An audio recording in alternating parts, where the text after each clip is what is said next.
Bom dia a todos. 8h13 da manhã, 30 de junho, data limite da entrega do imposto de renda, para quem ainda não fez. Eu terminei o meu ontem, consegui, e a gente vai fazer mais uma sessão do cálculo integral, que é o que importa pra gente, né? Vamos continuar nosso passeio no assunto, passeio bonito, agradável, a gente está vendo um monte de coisa interessante, eu espero que vocês estejam aprendendo bastante também. A gente estava num ponto em que chegamos a ver o que era uma K-forma em Rn, uma K-forma diferencial.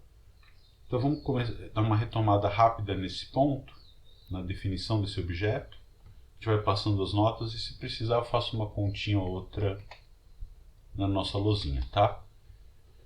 Então a gente tinha visto o que era um campo de vetores, né? Um campo de vetores era uma aplicação que, para cada ponto do Rn, a cada ponto P, eu associava um vetor no RnP, que é o espaço tangente ao Rn. Então, se você quiser pensar o contradomínio, acho que o Bruno tinha perguntado, o contradomínio dessa aplicação é o que a gente chama de fibrado tangente do Rn, né? No caso do Rn, isso é isomorfo ao Rn produto cartesiano com ele mesmo, tá? Você tem que pensar que em cada ponto P do Rn você pendura um Rn.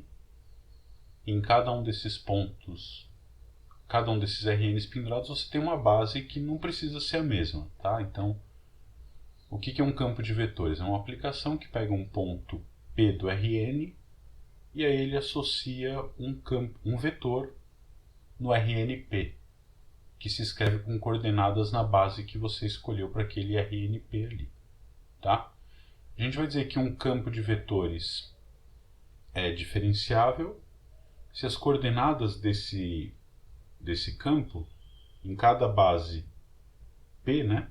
As coordenadas vão depender do ponto P, em cada base do RnP, forem funções suaves, tá? E aí é claro que cada um dos vetores da base canônica também vai depender do ponto P, porque você escolhe uma base para cada RnP, então dizer que esses caras são suaves é dizer que esses vetores variam suavemente de um ponto para o outro, se você quiser pensar.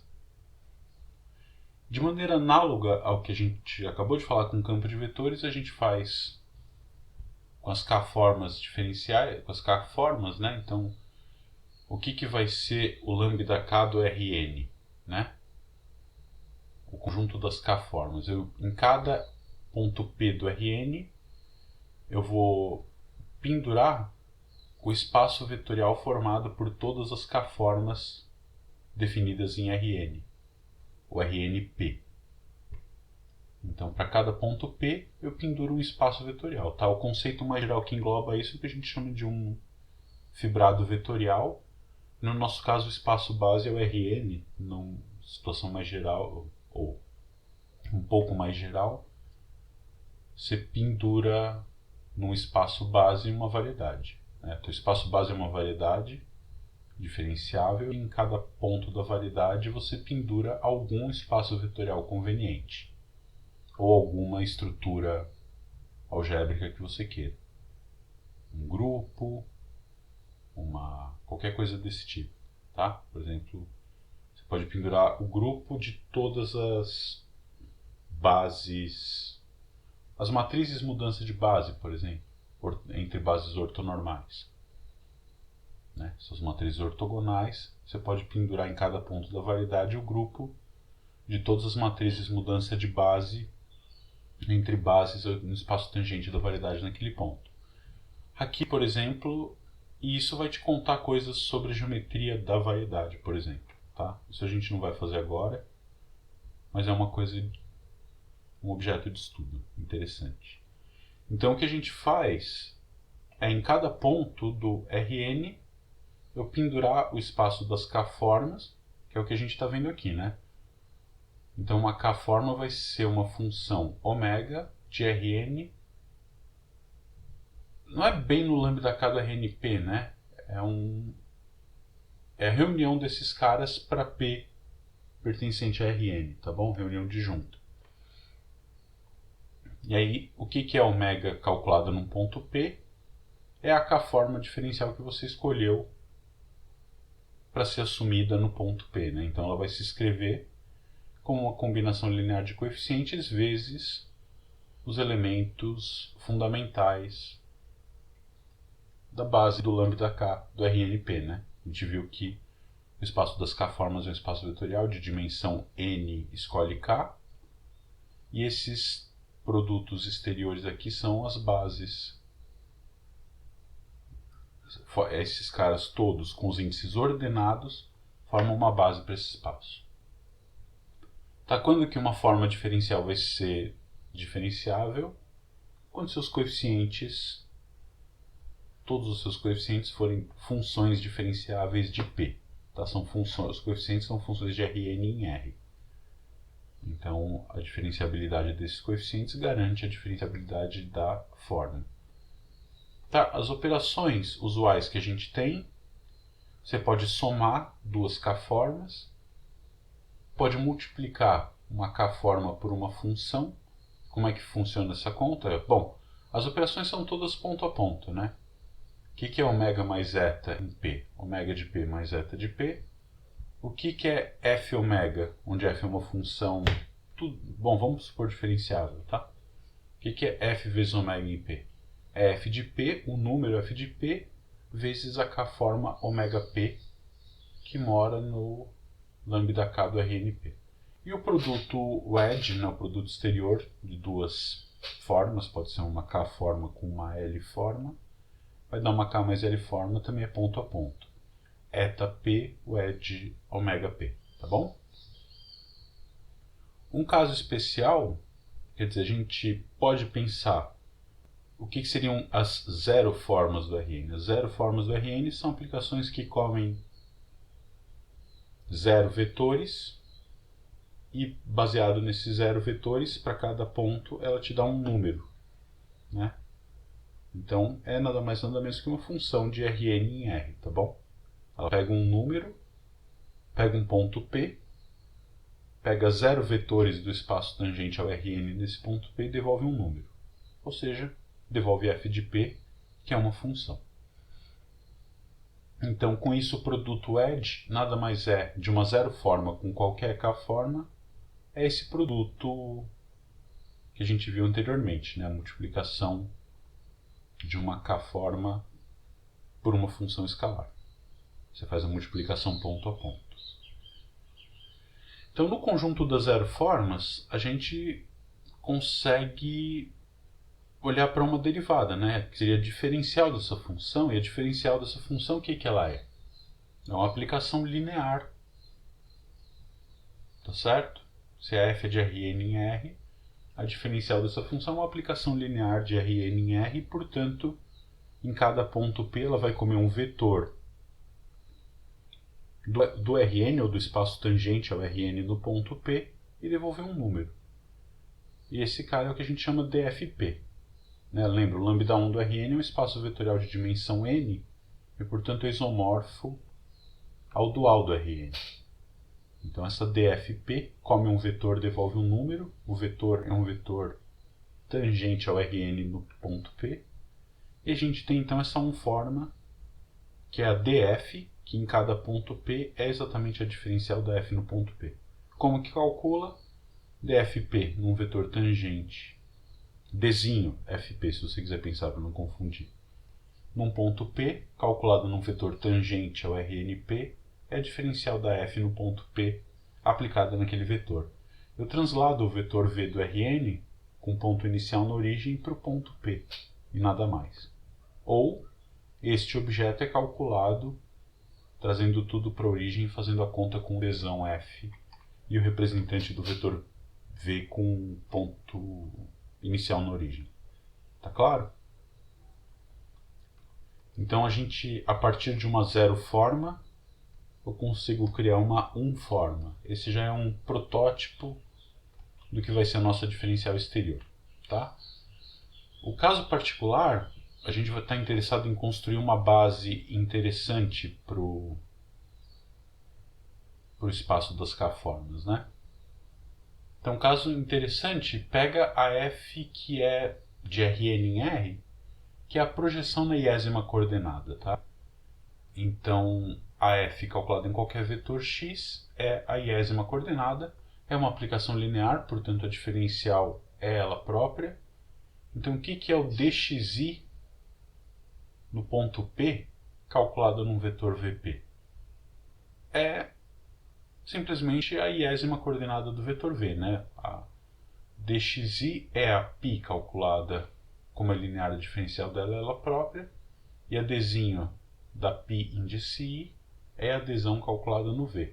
E a diferencial da projeção é ela própria e a iésima coordenada do vetor, tá?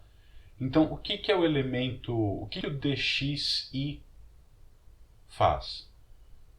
Ele come um vetor e devolve a iésima coordenada desse vetor. Tá bom? Então, eles são nada mais nada menos do que a base dual da base em cada RNP que você escolheu. Então, essa é uma coisa que vai começar a dar algum significado para aquele dx que aparece dentro da integral, ou o dx chapeuzinho dy que você via na integral do cálculo 3, tá bom? Então, é isso. Os dx são uma base dual da base que você escolheu para o RNP, e, portanto, qualquer k-forma no diferencial no Rn vai se escrever como uma combinação linear dos produtos wedge, escolhendo k termos desses aqui e colocando-os em ordem crescente de índices. Né? Foi assim que a gente construiu a base do lambda k do Rn. Tá bom? Então, um caso particular, quer dizer, se você tem uma função f qualquer, diferenciável, o que é a df? A gente já viu que a df é uma unforma diferenciável que em cada ponto P come um vetor e devolve a diferencial da f no ponto P, calculada nesse vetorzinho V. Isso a gente pode escrever dessa maneira, tá? Essa é a notação diferencial, são as derivadas parciais da f em relação à variável i vezes o dxi, ou seja, é um funcional linear, né? A df é um funcional linear que, escrito na base dx1, dxn, tem como coeficientes as derivadas parciais. Tudo bem? Aqui está a verificação desse fato, né? O que é a df calculada, dzinho f calculada num vetor Vp? Ela é, por definição, a diferencial da f. E a diferencial da f a gente calcula via produto interno. Esse dzão f é o gradiente da f no ponto P, né? E aí, esse produto interno você expande. Produto interno, estou usando produto interno usual aqui, tá? Você expande desse jeito. E o que é o VI? O VI é o dxi calculado no Vp. Então, de fato, a diferencial dzinho f é a soma dos del f e del x vezes dxi. Tá bom? Uma coisa que vai ser muito importante para a gente é o pullback de formas diferenciais. Tá? Em particular, ele é bem interessante no caso da f ser uma imersão. As coisas ficam melhor, mais bem definidas. Tá? Então, suponha que você tem uma f de Rn em Rm diferenciável. A gente sabe que a diferencial da f é uma aplicação linear do Rn no Rm. E aí, esse aqui é o espírito, né? Eu posso pensar que a df no ponto P é uma aplicação linear que come um vetor do espaço tangente ao Rn no ponto P e devolve um vetor do espaço tangente ao Rm no ponto f de P. Claramente, Rnp e Rmfp são isomorfos a Rn e Rm, respectivamente. Tá? Mas é bom você fazer essa identificação. A dfp eu aplico num vetor tangente ao domínio no ponto P. Quem que é o espaço tangente ao Rn no ponto P? É aquele Rn índice P que a gente viu lá atrás. Tá? Então a gente tem duas funções, que são a f com a estrela embaixo e a f com a estrela em cima, A f com a estrela embaixo é nada mais nada menos que a diferencial da f no ponto P, tá bom? Definida dessa maneira, né? Só para ter uma ideia, vocês estão vendo o cursor do mouse, não? Pode responder no chat ou falar. Ou vocês estão me ouvindo, pelo menos? Acho que sim, né? Ouvindo estão. Eu estou supondo que o cursor é visível para vocês. Acho que eu estou correto. Tá, então a f estrela embaixo é a diferencial da f no ponto P, calculada no vetor VP, dessa maneira. E aí com isso, a gente tinha visto que toda vez que você tem uma transformação linear entre dois espaços vetoriais e uma k-forma no contradomínio dessa transformação linear, eu consigo puxar essa k-forma para o domínio da transformação, né? Então, a f estrela embaixo é uma transformação linear de Rn em Rm, e com isso eu consigo puxar qualquer k-forma do Rm, eu consigo induzir uma k-forma no Rn. E é isso que a f estrela em cima faz. O que a f estrela em cima faz?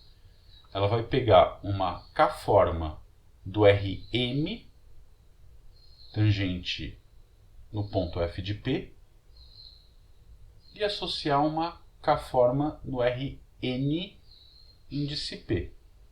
Tá bom? Como é que funciona isso? O que vai ser o pullback, então, de uma k-forma do Rm?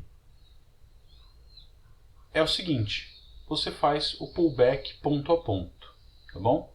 Então é desse jeito, para qualquer conjunto de k vetores no Rn, que é onde a f estrela ômega vai estar definida, f estrela ômega no ponto P, calculada nesses k vetores, vai ser o quê? O pullback da ômega índice P, pela f estrela com a estrela embaixo. Ou seja, vai ser a ômega calculada no ponto f de P. Lembra que ômega está definida aqui. Então ela come k vetores do Rm. A ômega num ponto f de P do Rm vai comer k vetores do Rm. Quem são esses k vetores? A imagem pela diferencial da f dos k vetores que você escolheu no Rn. Tá bom? Então, o pullback é exatamente isso. F estrela de ômega num ponto P é ômega de f de P, calculada em quais k vetores? Na imagem dos V1, VK pela diferencial da f. Tranquilo? Acho que sim, né? E aí o resultado que a gente tem é... Como que funciona essa f com a estrela em cima? Bom, parece relativamente claro que ela é uma aplicação linear, tá certo? Então, a f estrela de ômega mais eta é f estrela de ômega mais f estrela de eta. Então, para conhecer exatamente como é a f estrela em cima, basta saber como a f estrela age numa base do espaço, tá? Então, como é a f estrela agindo nas formas básicas? Então, eu tenho esse dxi, é uma base dual de cada Rm, tá?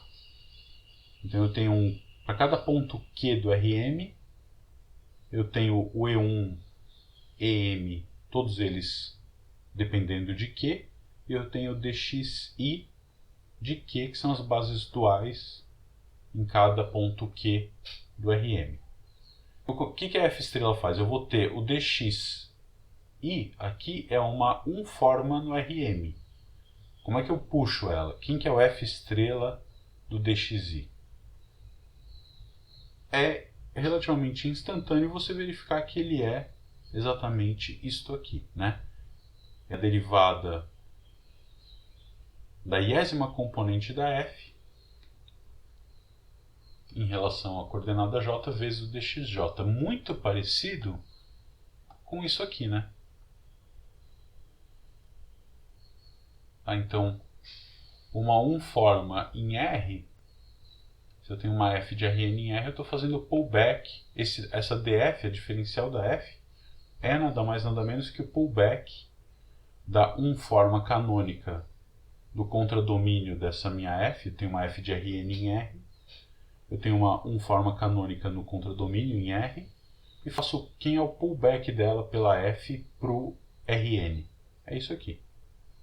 Tá? Então você tem uma ds lá definida em R, e tem uma f chegando de Rn, saindo de Rn chegando em R. Quem é o pullback dessa ds pela f? É exatamente a diferencial da f. Se aquela ds for a canônica no espaço de chegada, tá bom? Então isso aqui a gente vai fazer a conta. A f estrela da soma é a soma das f estrelas. Acabei me escrevendo aqui. Quando você tem o produto de uma zero forma com uma k forma, funciona dessa maneira. Você age com composição. E a f estrela é super bem comportada com relação ao produto exterior. Tá? Ela distribui. Então, f estrela de omega wedge eta é f estrela de omega wedge f estrela de eta. Tá bom? Então, a conta que faz para ver o primeiro exercício, o primeiro item aí do teorema, né? É um exercício no final das contas. Por definição, f estrela de dxi é dxi calculada no ponto f de p, vezes f estrela, como a dxi do Rn lá come um único vetor, você vai ter um único vetor aqui. É a diferencial da v, da f no ponto p calculada no vetor v. Tá? Então esse cara aqui a gente abre como sendo, pensa que df vai ser o quê? Uma matriz M por N, tá bom? Estou fazendo o produto dessa matriz pelas coordenadas do vetor Vp, tudo escrito na base EI de P. Tá? Então, a matriz da df no ponto P, você escreve ela nas bases E1 até En do espaço tangente a Rn no ponto P, e no espaço de chegada você usa a base do Rn índice f de P, tá bom? Então você vai escrever isso dessa maneira, e aí o que dá essa coisa? O que é o dxi no ponto f de P deste vetor? É a iésima coordenada desse vetor, tá? Então a iésima coordenada desse vetor vai ser a soma com o índice del f índice i aqui em cima. O que está variando nessa soma é o j, tá? E aí pronto, acabou, né? A 2 é meio instantânea, né? Segue direto da linearidade da diferencial. A 3, que é a f estrela de uma zero forma, wedge uma k forma, ou g de p vezes omega índice p em cada ponto, também é direto. O que é f estrela de um cara, né? Uma zero forma wedge uma k forma é uma 0 mais k, portanto k forma também. Então o que vai ser isso? Vai ser o g de omega calculada no ponto f de p, e eu vou aplicar esta forma g de omega, que é uma k forma de novo, no Rm, pendurada no ponto f de p, na f estrela dos vetores que estão aqui. Tá? Eu botei aqui um vetor só, mas podia ser uma lista, né? Essa omega que está aqui é uma forma, mas ela podia ser de qualquer ordem. Então vai ficar g omega, isso vai ficar g de f de p, vezes omega no ponto f de p aplicada nesse cara. E é direto, né? G de f de p é g bola f, omega de f de p calculada na diferencial da f no pp é o f estrela em cima de omega. E aí matou. Então a gente mostrou que para qualquer vetor v tangente ao Rnp, a gente tem essa igualdade. Tá? A expressão 4, ela vai seguir da coisa funcionar bem com produtos tensoriais. Tá?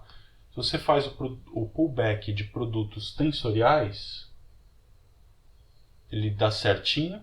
Se você lembrar da definição, o que é um produto tensorial? Se você tem que ômega é um K tensor e eta é um L tensor, ômega wedge L, você calcula ômega nos K primeiros e eta nos L últimos, né? Então, fazer o pullback desse produto tensorial vai funcionar bem, porque você vai calcular a diferencial nos K primeiros, aplicando em ômega, a diferencial nos L últimos, aplicando em eta. Então, essa fórmula ela vale se em vez do chapeuzinho eu tivesse um produto tensorial ali no meio. E aí depois você vê que o Alt trabalha bem com isso, tá? É meio instantâneo, quer dizer, o Alt vai ser o quê? O que é o Alt de um produto tensorial? É uma soma percorrendo o grupo de permutações dos K mais L tensores. Aí você tem aquele fator de correção lá, 1 sobre K mais L fatorial. Tá? Então vai ser essa soma. E aí o F estrela pula para dentro dessa soma livremente, né? Porque ele é nada mais nada menos do que uma aplicação linear. Então vai funcionar direitinho. Quer dizer, o que você prova é que o Alt do F estrela é o F estrela do Alt e, portanto, essa coisa funciona tranquilamente. Tá? Outra coisa importante, quer dizer, essa aqui é como você relaciona o pullback de uma N-forma. Qual é a relação entre uma N-forma e o seu pullback por uma certa função f. Mas aqui precisa ter tudo a mesma dimensão para fazer sentido, tá? Então, se você tem uma f de Rn em Rn, a f estrela de uma função vezes, né? O espaço das n formas em Rn tem dimensão n, escolhe n que é 1, né? Então toda n forma do Rn tem essa cara aqui.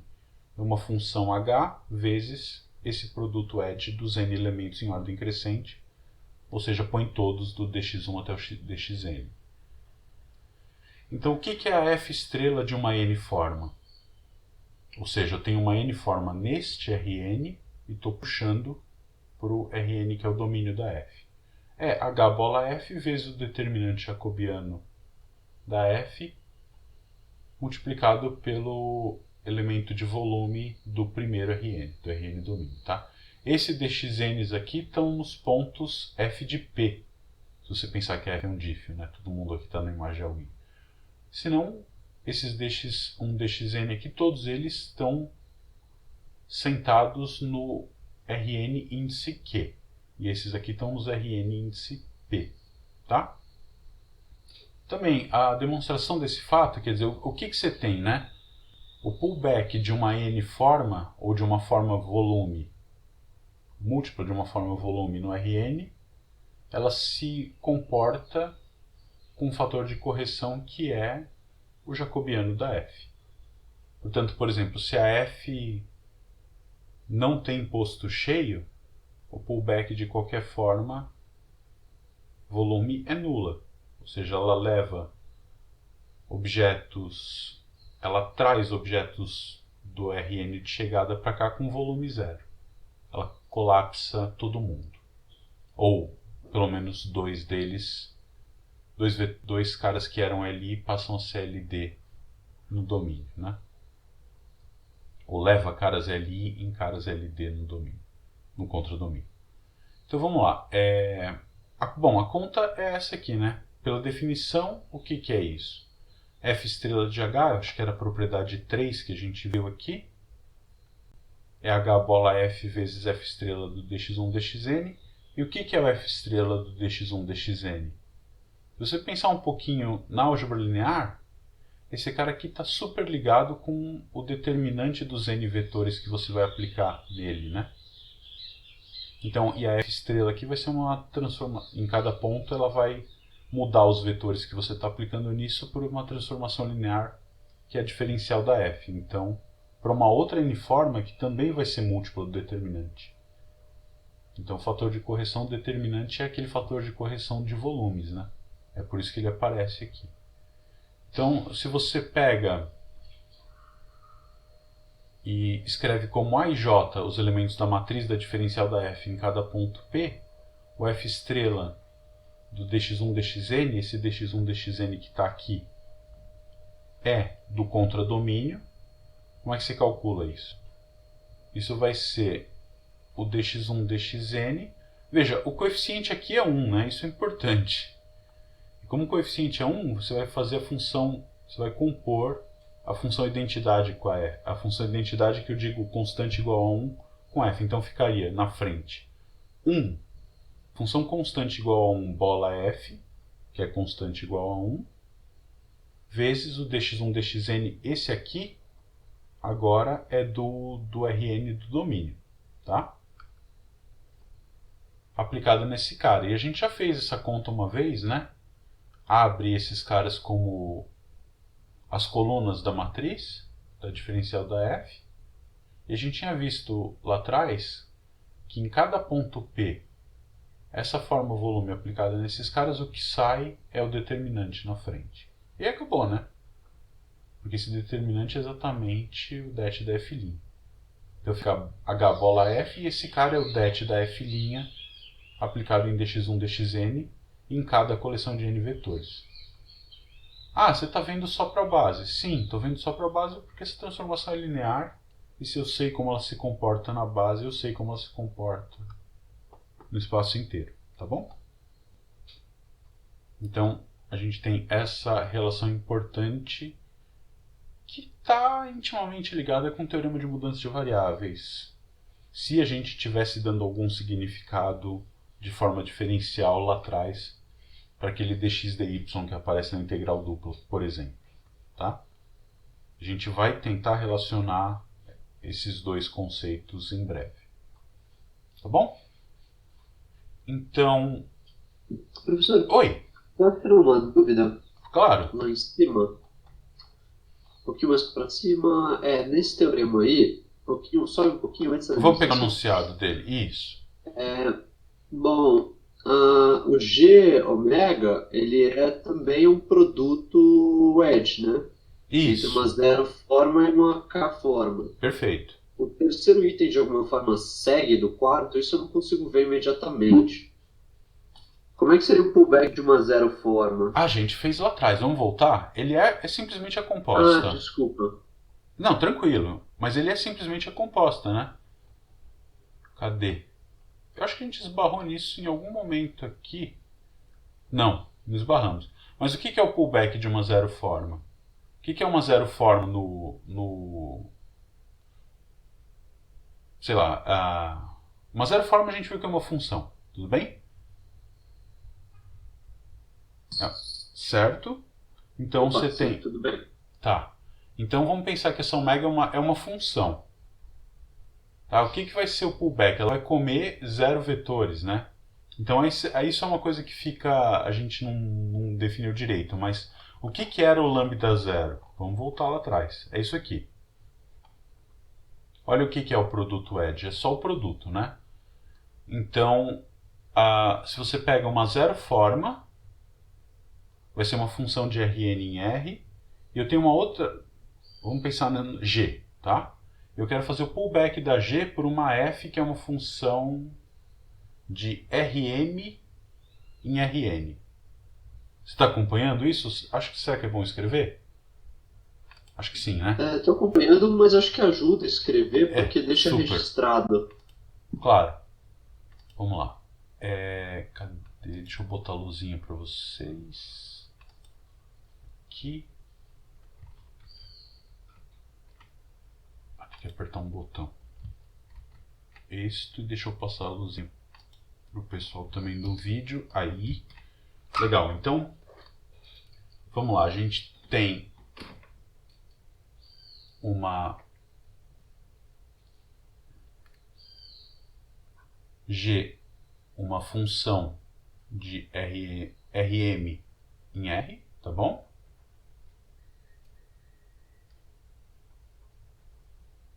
Então eu vou olhar para essa G como uma zero forma do Rm. Eu tenho uma F suave de Rn em R. Tá? Rm, desculpa. Então eu quero fazer o que é o f estrela de G. Tá? Isso eu vou calcular num ponto P do RM. Tá? O que a DF faz, né? O que é a f estrela? A f estrela vai ser uma aplicação. Eu não vou ter o que comer ali, né? De Rn índice P, no Rm índice F de P. Tá? Então, esse cara eu não tenho vetores para calcular. Esse aqui é o ponto. Então, isso aqui vai ser... Pela definição, como é que seria, né? Se eu tivesse... Se a G fosse uma K-forma, eu colocaria K vetores aqui na frente. E aí isso ia ser G bola F no ponto P. E aí eu aplicaria, se a G fosse uma K-forma, né? Tudo bem? Eu aplicaria esse cara nos K-vetores dados pela F estrela embaixo. Esse não tem aqui, né? Então isso aqui é... Em cada ponto P, ela come 0 vetores e devolve uma zero forma no Rn, né? Então F estrela G, um F em cima, vai ser uma zero forma no Rn, que é dada dessa maneira aqui. Agora, o que você estava perguntando é como a gente tira o item 3 do item 4, ou vice... o 3 do 4, né? Isso dá pra fazer isso? Acho que é basicamente isso que a gente acabou de fazer. É o que eu acabei de fazer, exatamente. Ué, sumiu. Deixa eu achar aqui no... Que voltou bastante no PDF, né? Deixa eu achar, tá mais aqui para baixo. Tá aqui. Isso. O 3 é uma consequência do 4 quando você pega a ômega como uma zero forma e olha que F estrela ômega é a composta, né? Tudo bem? O que é a F estrela calculada em cima, calculada numa zero forma? É a composta, simplesmente. Tá bom? Tá. É o Bruno, Acho que eu é o Bruno fazer que tá falando, isso. né? Isso. Ah, você que perguntou aqui, posso tirar uma dúvida? Pode, tá tirando já. Isso. Tá bom. Tá bom? Sim. Então, mas essas propriedades operatórias são super importantes, né? Em particular, bom, todas aqui são super úteis, né? A gente vai usar em cheio agora. Tá? Então, vamos ter isso na cabeça, quer dizer, a F estrela em cima é super bem comportada com o produto edge, e a F estrela dos dxi a gente escreve como a soma das derivadas parciais da iésima componente na base do espaço de chegada. Tá? Então vamos passar para o que é diferencial exterior. Como é que a gente deriva uma forma diferencial agora? Se eu conseguir achar esse documento de uma maneira razoavelmente rápida, achei isto. Não foi tão esperto quanto eu queria, mas eu vou ter que trocar a tela aqui de qualquer jeito, tá? Vamos lá. Esse. E aqui para o pessoal que está no vídeo também. Ok. Eu acho que deve aparecer para todo mundo isso, né? Tá, apareceu. Então vamos seguir olhando para o que é a diferencial exterior. A gente começa sempre com alguma motivação, e a motivação é zero formas, ou seja, funções de classe sem infinito de Rn em R, né? Então, se você pega uma função ou seja, uma zero forma, a gente viu que a df é nada mais nada menos que a diferencial da f, a dzinho f é a diferencial da f, que é uma aplicação linear de Rn em R, e, portanto, um elemento do dual do Rn e o dual do Rn é o lambda 1 do Rn. Tá? Então, quando eu tenho uma zero forma, a df dela é uma 1 forma. E o espírito agora é a gente tentar generalizar isso. Quer dizer, quando eu calculei essa d de uma zero forma, eu obtive uma 1 forma. O que vai ser a d de uma k forma? Vai ser uma k mais 1 forma. E a definição é mais ou menos intuitiva, né? Se você pensar no que a gente fez para obter a dzinho f, era o que? Eu fui derivando a f. Assim, para deixar claro aquela coisa, Bruno, acho que assim vai ficar melhor. Olha, quem que é a base canônica do R? É o número 1, tá? Então ali o que eu estava escrevendo era a zero forma em cada ponto gerada pelo número 1. Ou seja, a minha zero forma canônica é a função constante igual a 1.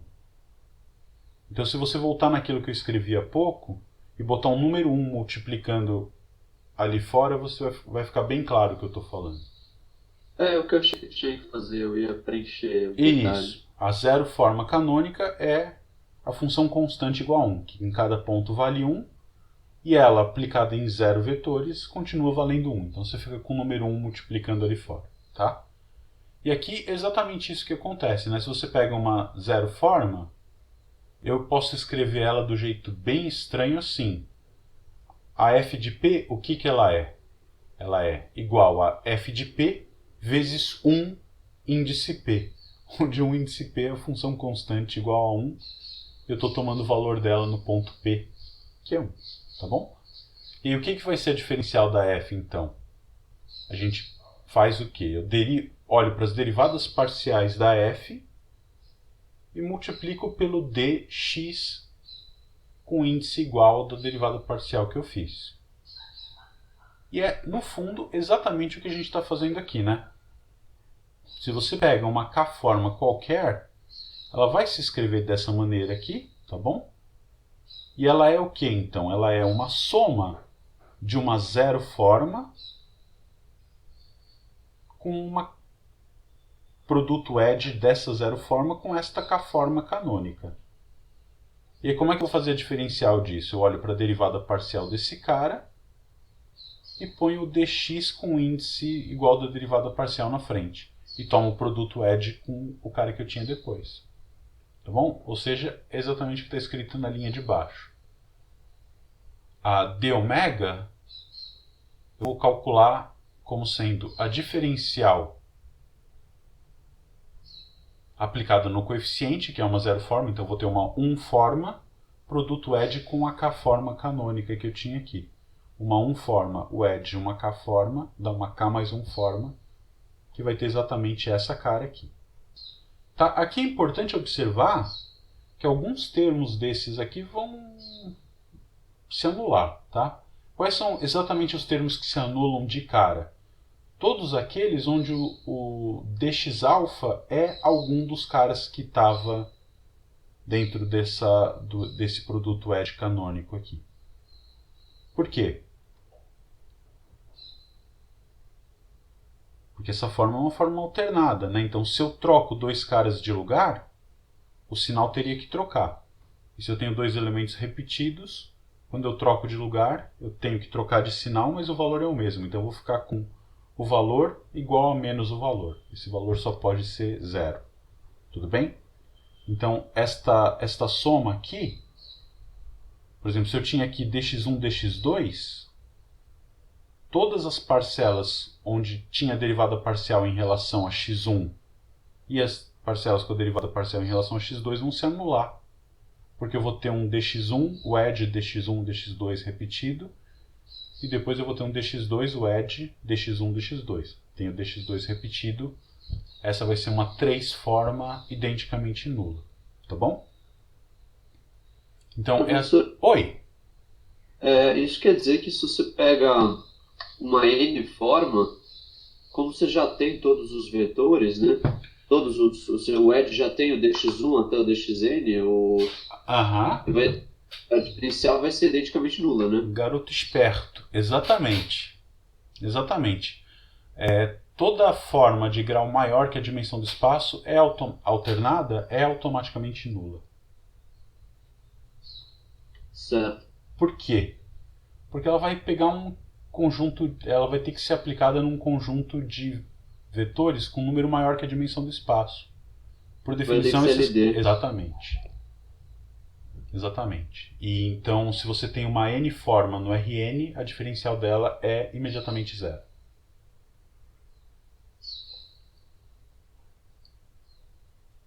Claro? Então vamos ver um exemplo, cálculo 3 aqui, tá? Pega essa 2 forma PDX QDY, tá? Desculpa, uma 1 forma no R2. Uma 1 forma no R2, quem é a base do espaço das 1 formas no R2? Dx, dy, tá? Estou pensando em coordenadas canônicas, eixo x, eixo y. O E1 é o 1, 0, o E2 é o 0, 1, tudo isso em cada ponto do R2. As bases duais vão ser dx, dy. Então o que é, por exemplo, dx calculado no vetor 2, 3? É 2. O que é o dy calculado no vetor 2, 3? É o 3. Cada um desses caras é a projeção na respectiva coordenada. Então eu pego esse ômega. Como é que você calcula o d ômega em vista dessa expressão que está aqui em cima, que no caso geral tem uma cara feia, mas a gente faz muito tranquilamente aqui, né? Eu vou pegar essa primeira parcela,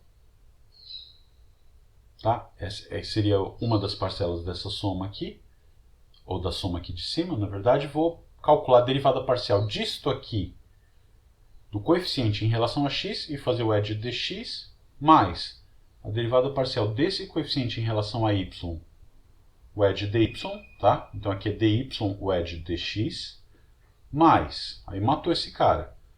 Agora eu vou derivar o q em x e botar um dx na frente, e vou derivar o q em y e botar um dy na frente. O que a gente sabe? Esse termo dx com dx morreu, esse termo dy com dy que está aqui no final morreu, e eu vou ter o quê? Del P del Y dy dx mais del Q del x dx dy. Tá? Para botar isso em ordem, a gente sabe que o produto ED é antissimétrico. Então se eu trocar esses dois caras de lugar para deixar escrito de maneira conveniente, ou se você quiser pensar, o dy o ED dx e o dx o ED dy são LD, né? O espaço das duas formas em R2 tem dimensão 1. Esses dois caras são LD. E na verdade um é menos o outro. Então escrevendo tudo com coeficiente de dx dy, eu preciso trocar esses dois caras de ordem, ganho um sinal de menos aqui. E eu vou ter então que a d ômega é del q del x menos del p del y. Se você botasse uma integral de linha aqui na frente, uma integral dupla aqui, você ganhou o teorema de Green. E é exatamente isso que a gente vai fazer em algum momento, tá? Tentar explicar como que essas coisas funcionam. E, bom, tá aí, essa é a d ômega. E se eu tentar calcular a d da d ômega? Pelo que a gente conversou agora, o Bruno perguntou, a d ômega é uma 2 forma no R2. A d ômega seria uma 3 forma no R2. Tá? A gente sabe que isso dá zero direto. Mas faz de conta que a gente não percebeu isso. O que acontece se eu calcular o d deste cara? O que vai ser? Eu vou pegar o coeficiente, derivar em relação a x e botar um dx aqui na frente. Eu vou ter dx, chapéu dx, chapéu dy. É zero, porque tem dx repetido. E depois eu vou somar com a derivada desse coeficiente em relação a y e botar um dy, chapéu dx, chapéu dy. O que é? É zero de novo, porque tem o dy no começo e no fim, está repetido. Já era. Tá bom? Então o que a gente conclui? Nesse caso específico, por dois motivos diferentes, né?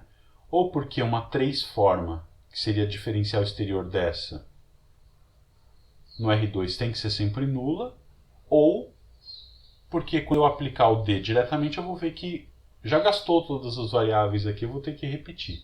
Tá? O que a gente tem que tomar cuidado é que essa expressão aqui vale sempre, e é isso que a gente vai ver daqui a pouquinho, tá? Ela vale sempre no sentido que qualquer que seja o K e o N que você tiver aqui, D composto com D é identicamente nulo, tá? É um operador nilpotente que a gente chama. Grau de nilpotência 2.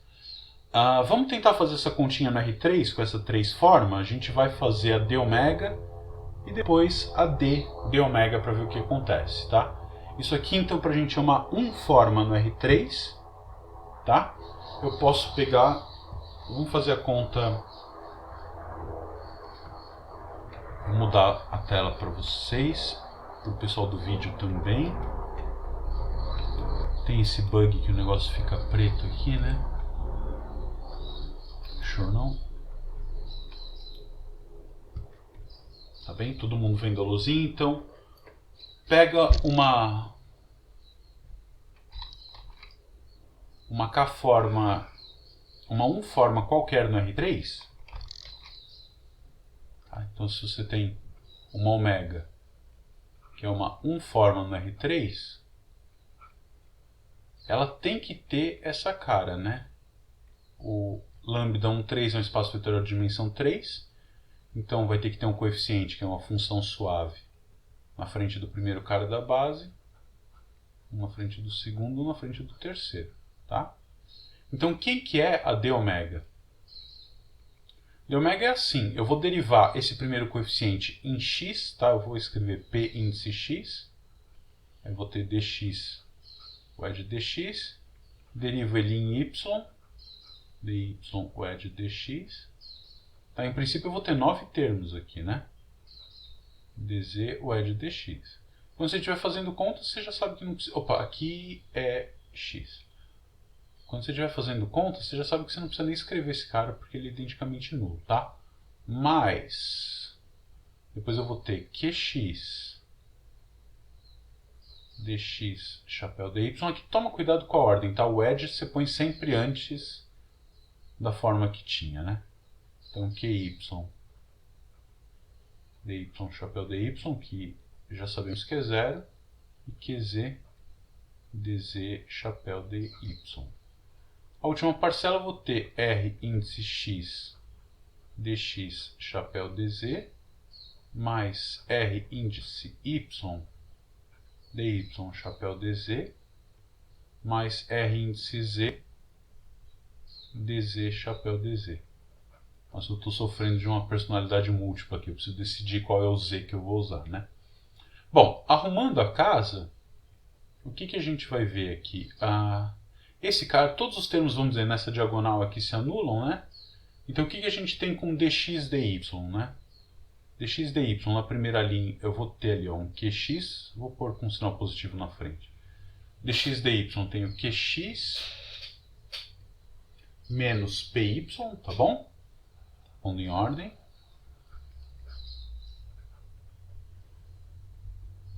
dx wedge dy mais...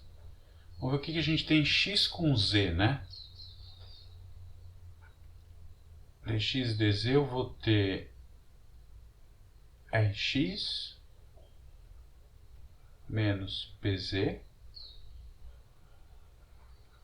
dx chapéu dz, e depois eu vou ter o dy dz, né? Certo? Esses são os três. E acabou. Por que isso me ajuda a saber um pouquinho da teoria, me ajuda a fazer essas contas? Já falo, vamos ver o que tem com dy dz. dy dz eu vou ter ry menos qz. Tá? O que me ajuda? Esse cara aqui é uma 2 forma no R3. Qual que é a dimensão desse espaço? 3 escolhe 2, a dimensão é 3, então eu vou ter 3 elementos na base. Já usei tudo, está tudo certo. Tá? Veja, aqui eu poderia calcular o d ômega mais uma vez, né? O d desse cara. O que seria o d desse cara? Seria uma 3 forma no R3. Isso não tem obrigação nenhuma de ser identicamente nula. Mas olha uma coisa assim, é só uma sementinha isso aqui, tá? A gente não vai conseguir formalizar hoje não, mas faz o produto vetorial. Né? A gente tem um exercício na lista, provavelmente vou pedir para vocês entregarem, que relaciona, tem isomorfismos entre campos de vetores e formas diferenciais convenientes, né? Por exemplo, o lambda 1 R3 tem dimensão 3, então ele é isomorfo ao R3. E o lambda 2, 3 também é isomorfo ao R3. Você consegue construir isomorfismos de campos de vetores com 1 formas e com 2 formas. Então, se você colocar aqui os vetores, sei lá, põe P, Q e R, e aqui você põe a derivada em relação a x, o operador deriva em relação a y, o operador deriva em relação a z. Na hora que você desenvolve formalmente esse determinante, quem que é o coeficiente da primeira coordenada? Ry menos Qz. Está aqui. E o que seria, tá, intuitivamente, né? O dy é o cara da segunda, pega a segunda coordenada, esse aqui pega a terceira coordenada. Como em relacionando isso com um produto vetorial, isso daria a primeira coordenada, entre aspas, né? Então, esse cara que está aqui está vinculado ao coeficiente E1 desse operador, que, não sei se você lembra lá do cálculo 3, isso era o hot do campo PQR, né? Tá, então, derivar esta forma, essa forma você pode pensar que é o campo, ela é isomorfa, está identificada com o campo F igual a PQR. Então, o d ômega desta forma é uma 2 forma que tem muito a ver com o rotacional do campo. Então, você tem uma aplicação de R3 em R3, de campos de vetores que pegam um campo F e devolve seu rotacional.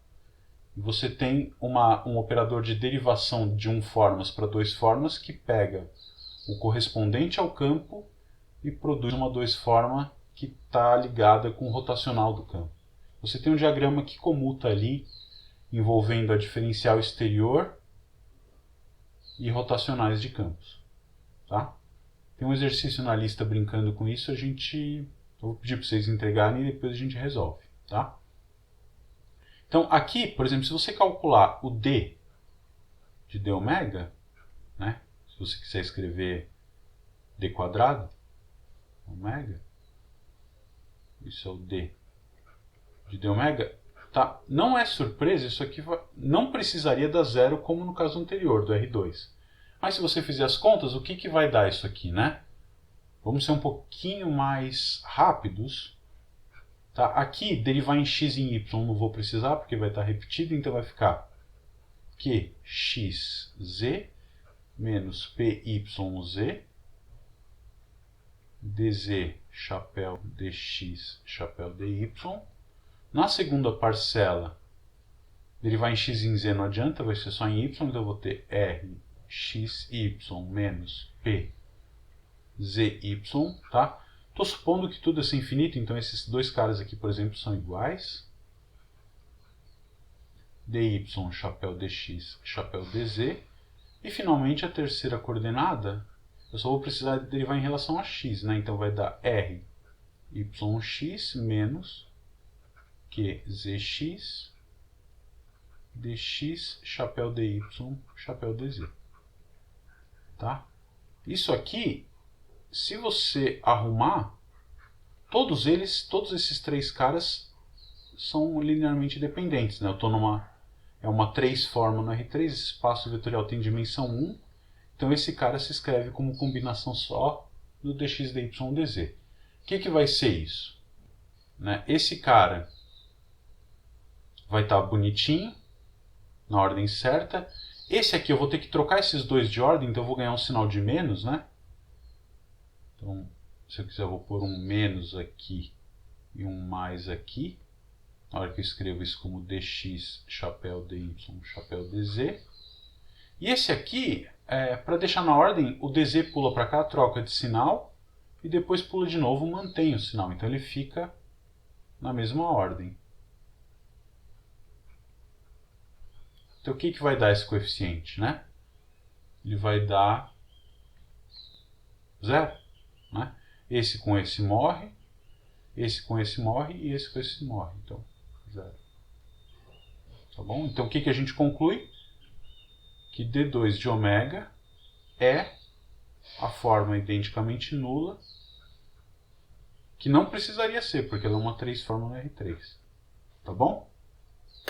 Então o que a gente vai tentar provar daqui a pouco é exatamente isso, é que D, bola D, dá sempre 0, independente da ordem do tensor, da forma diferencial. Então vamos em frente. E é nesse teorema que isso vai acontecer, né? Quer dizer, as coisas funcionam mais ou menos bem, né?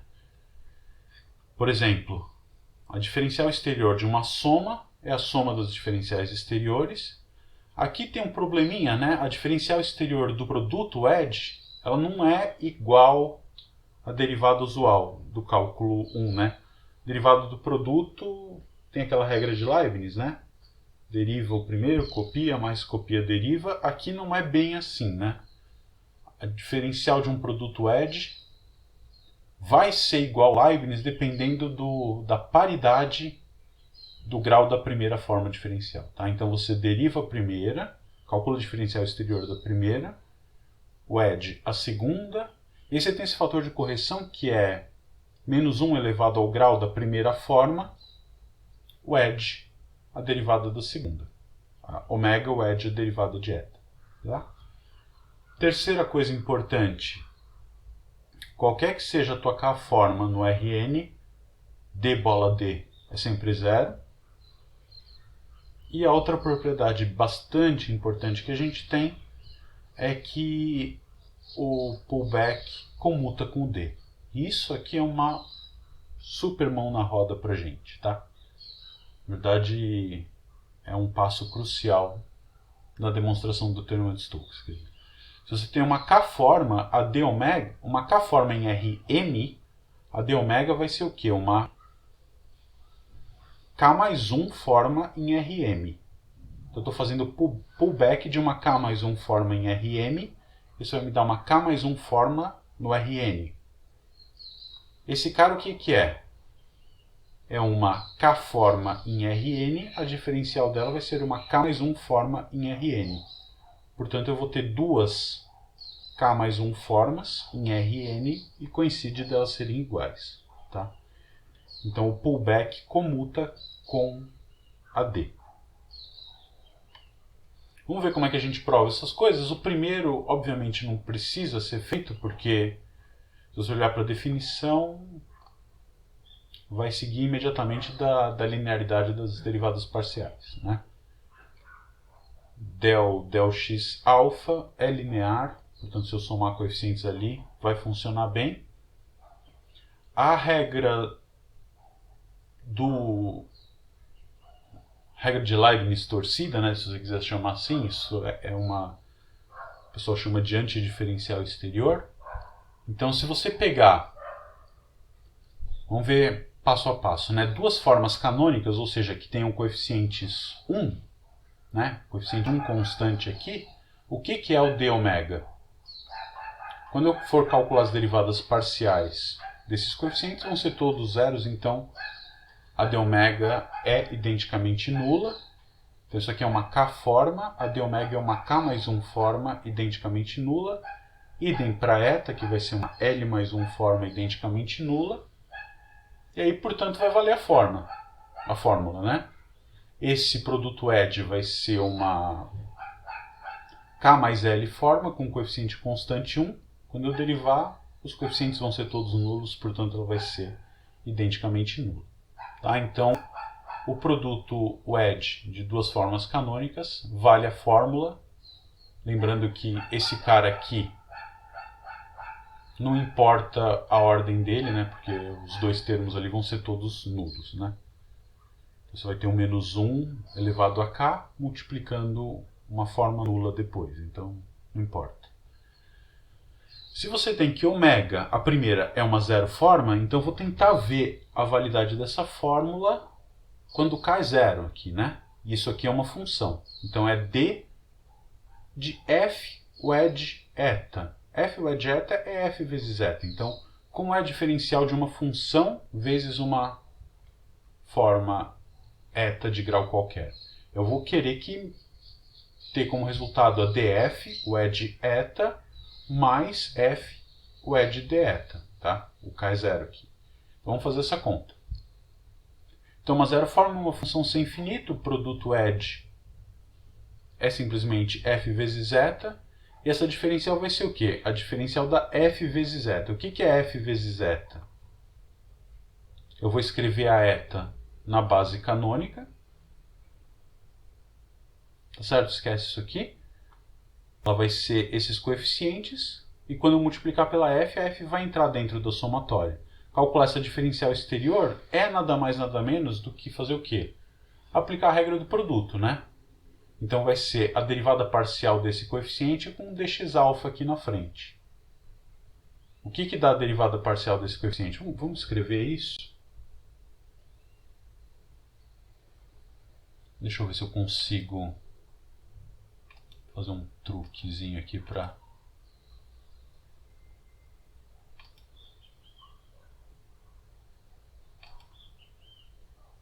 tentar economizar escrita ali, né? Copy to clipboard, ok. Dá uma página nova.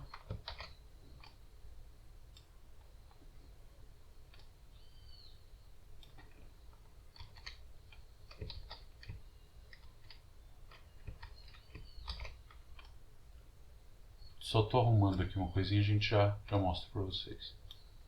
Isso aqui, tá? Deixa eu pôr na tela. Bom, vocês estão acompanhando, né? Eu não tinha mudado para as notas de aula, eu acho. Que legal, né? Fui falando um monte de coisa e não tinha mudado. Bom, o que a gente vai fazer é essa conta. Só me diz rapidinho, vocês chegaram a ver o que estava na tela? Nas notas de aula que eu fui passando ou não? Senão a gente vai bem rapidinho, eu mostro o que eu fiz para vocês. Sim, não?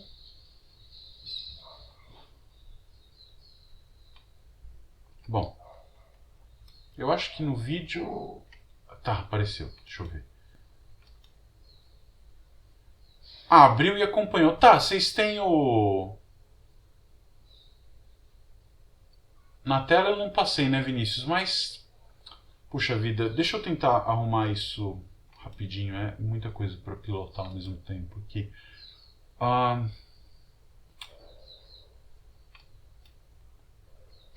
Deixa eu colocar para vocês rapidamente o que eu estava falando. Tá? A gente estava falando... Fizemos a conta da d ômega e o teorema que a gente quer mostrar são essas 4 afirmações, né? Que a diferencial exterior se comporta bem com a soma. A diferencial exterior de um produto edge, você paga um pedágio, ela não é igual à regra de Leibniz para funções, porque funções são zero formas e aí dá tudo certo aqui, né? Mas quando você tem uma k-forma em geral, você tem que pagar um pedágio no sinal aqui. Aquela coisa que a gente observou, d bola d, d composto com d é identicamente nulo sempre, e essa propriedade bacana que é o operador diferencial exterior comutar com pullbacks. Tá? Então, a ideia que a gente estava fazendo é o produto, para o produto de duas formas canônicas, uma k-forma e uma l-forma canônicas, coeficiente constante igual a 1 aqui, trivialmente é verdadeiro, porque d ômega é zero, quando você derivar esse cara, coeficiente 1 é tudo zero, idem aqui. E o produto, o edge desses dois caras é nada mais nada menos do que uma K mais L forma com coeficientes 1 também, tudo zero, tá bom? Então fica trivialmente 0 igual a 0. Esse cara é igual a d ômega wedge eta, que é 0, mais menos 1 elevado a k, ômega wedge d eta, porque o d eta é 0 também, tá? Então, no caso de uma zero forma, o que a gente está fazendo é isso. Eu vou olhar para zero forma, vai ser uma função, então vai ficar f vezes eta. Eu vou calcular a diferencial de f eta e ver que vale a fórmula nesse caso. E a gente estende por linearidade. Tá, então deixa eu passar para a luzinha para todo mundo. No vídeo ainda está escuro, aguardem que ele já vai aparecer. Tá? Apareceu para todo mundo, então o que a gente precisa fazer é essa conta. Tá? E isso aqui como é que vai ser? É a soma para aqueles índices todos, I1 até IL. Tá? Eta para mim é uma L forma. Eu vou calcular a diferencial, a derivada parcial do produto, f vezes eta I1 até IL, del x alfa, e põe um dx alfa aqui na frente, o ed o resto dos caras, né? E aqui tem uma soma em alfa também, não posso esquecer. Alfa indo de 1 até n, né? Estou com uma forma no Rn. Bom, e aqui dx i1, chapéu, chapéu, chapéu, dx e L. De novo, tá? Na hora que você vai fazer a conta no caso concreto, toda vez que tiver um índice repetido aqui, ele some, mas não interessa pra gente. Aqui o que vai acontecer? Na hora que você aplicar a regra do produto, você vai poder escrever esse cara como sendo assim: a soma em alfa, indo de 1 até n, do del f, del x alfa, dx alfa, tá? Aí passa o eta para lá, é um coeficiente, né? Eu posso jogar ele para lá e para cá, soma para os índices I1 até IL, nessa ordem, né? Indo de 1 até n, do eta I1 até IL, dx I1, chapéu, dx e L. Mas aí aqui eu vou ter f, né? A f vai ficar constante, e eu vou ter esses caras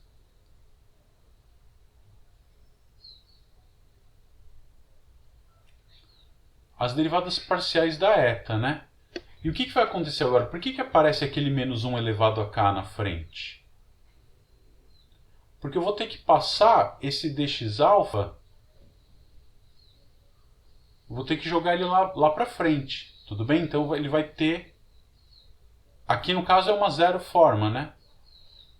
Então eu vou botar ele aqui no começo, tá? É uma zero forma, então vai ficar direto, não vou precisar fazer nada disso. Vai ficar a soma do del eta I1 e L dx alfa, chapéu, os carinhas que estavam ali, né? A soma aqui, I1 menor do que IL. Tudo bem? E o que é esse cara no final? Essa última coisa que eu estou escrevendo é exatamente o deta, né? Então, isso aqui. Então, quando o primeiro cara é uma zero forma, eu tenho a fórmula valendo, né? Então vai ficar, esse aqui é o df, então vai dar df wedge eta mais f wedge, né? Aqui é um vezes, mas você pode trocar para wedge também. Então a gente tem df wedge eta mais f wedge deta, tá bom? Então quando f é uma zero forma, funciona. E o que acontece quando for uma k forma? Tá?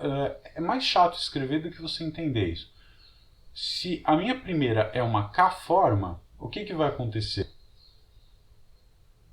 Eu vou ter uma derivada de novo desse tipo, né? Eu vou escrever a ômega como sendo aquela soma toda, ômega i1 até ik, dx i1 até o dx ik. A eta vai ser uma soma eta i1 até il dxi1 chapéu dxl. Na hora que você for calcular a diferencial disso aqui, omega wedge eta, quando você for escrever o produto exterior da omega com a eta, isso vai ficar uma soma dupla, ainda vai ter o d. Tá, vou escrever soma dupla com os i's e um ik e um il, e aí eu posso escrever esse cara assim, né? Vai ter os ômegas com seus devidos coeficientes. Eu tenho uma vontade muito grande de escrever uma notação abusiva aqui, que eu não falei para vocês, multi-índices, tá? O que é um multi-índice? Eu vou criar uma lista de k números de 1 até n, então eu estou somando em todos os índices alternados aqui. Eu posso fazer, como vai ser o produto e se as zero formas pulam fora, eu vou poder escrever isso dessa maneira, tá? Só para a gente ganhar um tempinho. O que eu quero que você entenda é que aqui estão todos os dxi1 até o dxik, e aqui todos os dxi1 até o dxil, tá? E você tem os coeficientes. Como é que vai ser essa diferencial? Então, isso aqui vai ter essa soma dupla nos multi-índices i e j. Depois eu vou ter uma soma em alfa. E eu vou fazer essa derivada aqui, né? Del x alfa desse cara, esse cara. Dx alfa, o edge, o dx. Aqui é um só, tá? dx1, dx2, dxn. E aqui são multi-índices de grau K e aqui de grau L. Tá joia? Quando você abrir isso, é isso que eu quero que você acompanhe. Eu vou ter a soma em I e J. Bom, vamos escrever. Isso vai ser o del omega I del x alfa dx alfa chapéu dxi. Aí ia ter o eta-j multiplicando aqui, né? Quando eu tenho o eta-j multiplicando, ele pula para todo mundo e vem aqui na frente o edge a eta-j dxj. Mas agora é que vem a graça, né? A soma. Aqui ainda tem uma infeliz soma em alfa. Tá? Então eu tenho aqui a soma em I nos multi-índices. Vou ter a soma em alfa, pagando o pedágio agora de derivar o segundo, né? Então vai ficar omega I. Aí eu vou escrever isso assim e depois eu vou mudar aqui dinamicamente. Tá? Del eta j del x alfa dx alfa chapéu dxi chapéu dxj. Tá? Então esse cara, arrumando tudo que precisa ser arrumado aqui, o que a gente tem? Essas somas nos i e no j são disjuntas, né? Então eu vou ter a soma no i em alfa desse cara vezes a outra, né? Então isso aqui eu posso escrever direto como sendo d ômega, que essa é a soma em i com a soma em alfa do dx alfa chapéu dxi, o edge, a soma em j do eta-j dxj, que é o eta, tá? Aqui é que acontece a mágica, né? Quando eu tentar escrever isso como ômega, o edge, alguma coisa, você vê que a soma em alfa, isso aqui era bom estar aqui na frente, né? E para esse cara estar aqui na frente, isso é uma 1 forma, beleza? Dx alfa, né? funções vezes dx-alfa uma 1 forma. Então esse dx-alfa, quando eu for passando ele para lá para ele chegar ali perto, quantas vezes ele vai ter que pular? O número de vezes, o número de produtos wedge que eu tenho aqui dentro. E o I era um multi-índice relativo a ômega, que era K. Então esse dx-alfa ele vai ter que pular de lugar ou fazer quantas trocas? Exatamente o número de termos que eu tenho aqui. Então vai ser K. Eu vou fazer K trocas. Cada uma delas troca de sinal, né? Uma troca ganha um sinal de menos, como eu tenho K. Menos 1 elevado a K. Aí eu vou ter a soma em I do ômega I dxi, é ômega, já está ali na frente. E esse cara, o del eta j dx-alfa wedge dxj é exatamente o d eta. Isso se arruma isso aqui, né? O menos 1 é um coeficiente, ele pula para lá e para cá. Afinal de contas, o produto wedge não deixa de ser um tensor e, portanto, não deixa de ser uma aplicação multilinear. Ômega wedge d eta. Tá bom? Então vale essa fórmula bonitinha e que a gente tem que tomar muito cuidado. Eu vou confessar para vocês que eu já errei muita conta na minha vida por esquecer esse menos 1 elevado a k aí, tá? Vamos voltar para a tela com as notas para vocês, para o pessoal do vídeo também, com direito ao bugzinho clássico. Isso, tá? Então vale essa fórmula. O d de ômega está escrita a expressão aí, né? Quer dizer, o primeiro d ômega vai ser as derivadas, por exemplo, em beta dos coeficientes. Eu boto um dx beta na frente, dx1, dx-alfa, e aí, bom, aí você vê, aqui pode trocar de ordem, né? Tanto faz.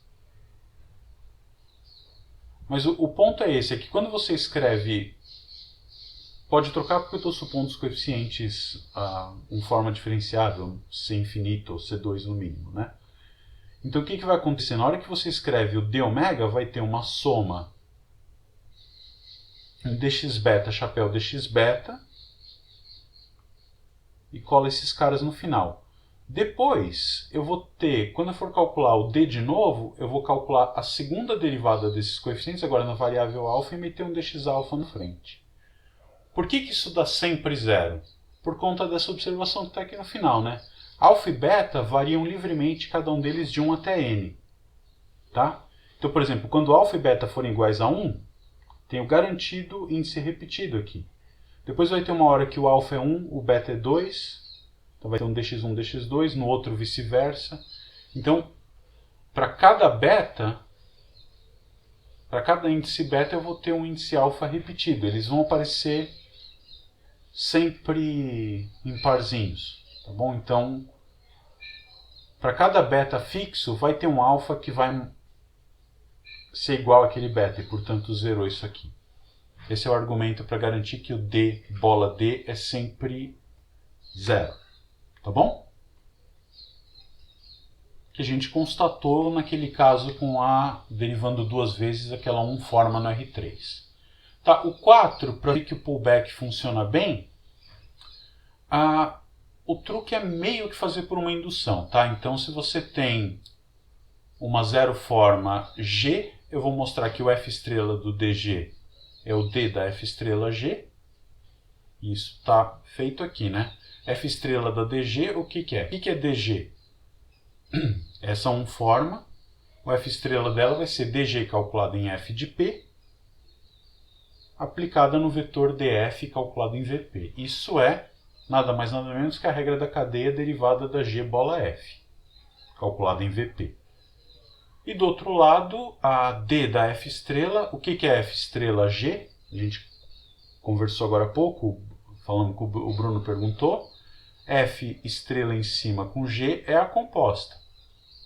Então acabou, né? Diferencial da composta, e aqui também é diferencial da composta. Então funciona. Vamos supor que a fórmula é verdadeira para qualquer K forma ômega. Então eu sei que f estrela de d ômega, o é de dxi, ou melhor, eu sei que f estrela de d ômega é d do f estrela de ômega para qualquer k forma ômega. E aí vamos tentar ver isso, o é de um dxi, né? Uma forma de grau k mais 1. Ah, mas você vai fazer só para essa? Eu vou, porque se valer para um cara colocando um elemento básico aqui, vai valer para todos por conta das linearidades, da d e da f estrela. Tá? Então, por definição, o que é o d de ômega, o é de dxi? É o d ômega, diferencial exterior da primeira, o é de copia segunda, mais o fator de correção, ômega, a derivada do segundo. Agora, o d do dxi, quanto que é? d bola d é zero, né? Então, esquece, esse termo morreu. Isso fica simplesmente f estrela do d ômega chapéu dxi. E agora a gente precisa ver o que é isso, né? Por que isso aqui funciona bem? Por que eu posso distribuir o f estrela desse jeito? F estrela eu posso distribuir desse jeito porque, sim, a gente tinha visto que f estrela de um produto edge, o f estrela entra em cada parcela, tá? Cada fator. Então, f estrela desse cara é f estrela do d ômega, o edge é f estrela do dxi. Aí, por hipótese de indução, esse f estrela comuta com d para essa k-forma ômega, e esse cara ficou aqui. Agora, o que a gente precisa mostrar é isso, né? É que este cara é igual a esse, quer dizer, o d f estrela ômega, o edge f estrela do dxi é igual ao d do f estrela ômega, o edge f estrela do dxi. Isso é mais ou menos direto, tá? É uma continha que você faz aqui do lado. E uma vez feito isso, o f estrela de um produto você pode puxar, então você vai ter exatamente isso, né? F estrela do D desses caras é o D do F estrela desses caras. Por que essa coisa funciona? Na hora que você fizer o D deste produto, como é que vai ser a regra? Vai ser a D da primeira, o edge a segunda, F estrela dxi, menos 1 elevado a k do F estrela ômega do D desse cara. E quem que é o D do F estrela do D de xi? Vai dar zero. Tudo bem? Então vale essa igualdade direto.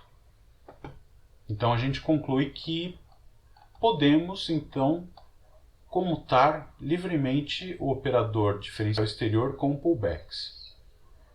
E isso é uma ferramenta importantíssima porque a gente tem, tá bom?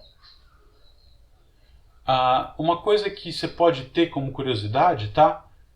É o operador D, que a gente definiu com essa expressão. Cadê ela? O operador D definido com essa expressão é o único que satisfaz essas quatro propriedades, tá? Então eu poderia definir ele abstratamente como sendo o operador diferencial exterior é um operador que satisfaz isso. Como é que você faz as contas dele em coordenadas? Como está definido acima, tá? Então, num contexto mais geral, você pode definir o que seria a derivação de um produto exterior abstratamente, dizendo que ele é uma coisa que satisfaz essas quatro regras aqui.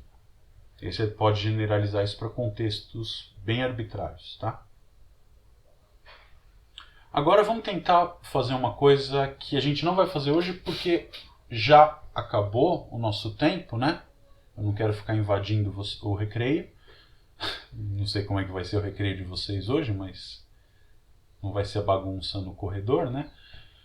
Mas o que acontece é o seguinte, o que a gente vai falar na próxima aula, e aí vamos tentar já começar algum tipo de integração de formas diferenciais, tá? Antes a gente vai falar de cadeias e depois de formas.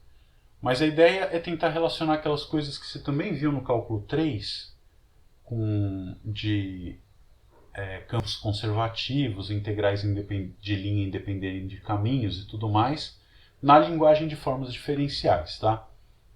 Então a gente vai ver o que é uma forma fechada, o que é uma forma exata. Obviamente se conclui que toda forma exata é fechada, e eu vou mostrar exemplos de situações onde a recíproca não vale, ou seja, você tem uma forma que é fechada, dω dela é zero, mas ela não é exata, tá? E vou tentar te mostrar uma receitinha para, dada uma K forma, você tentar descobrir uma K-1 forma que, quando eu derivo, dá a original. É como se fosse calcular, entre aspas, uma primitiva da K forma, tá bem? A gente tem o que a gente chama de derivada exterior, né? A gente pode fazer uma coisa que chama produto interior. Tem a ver com contração de tensores, mas não sei se eu vou entrar nessa linguagem. Mas a ideia é a gente tentar explorar aquelas coisas que você viu um pouquinho lá no cálculo 3, né? Essa integral de linha em cima de uma curva é zero, então o campo é conservativo, vice-versa, tá? A gente vai abordar isso na linguagem do teorema de Stokes lá para frente, mas a semente vai estar na nossa próxima aula. Então, o plano é eu tentar fazer essas contas com vocês. Aqui está uma bagunça, mas eu faço direitinho, tá? Nem essa coisa que eu escrevi aqui bem feito lá na frente é mentira, também está errado lá, eu já arrumei. Mas nessas notas que eu mandei para vocês não tá bom, tá? E aí a gente vai começar então a fazer integração em cadeias, para depois ver subvariedades do Rn e fazer integração em formas diferenciais no Rn, tá bom? Então vamos parando por aqui. Agradeço a presença, apesar do público pequeno, né? Hoje, mas vamos em frente, tá bom? Agradeço, desejo um bom dia para vocês e, por enquanto, até terça, tá? Eu acho que a gente vai precisar voltar a manter um ritmo terça e quinta para não estragar o calendário de... Pelo menos tentar garantir algumas férias para vocês, tá bom? Então, obrigado, gente, um abraço e até a próxima terça. Tchau, tchau.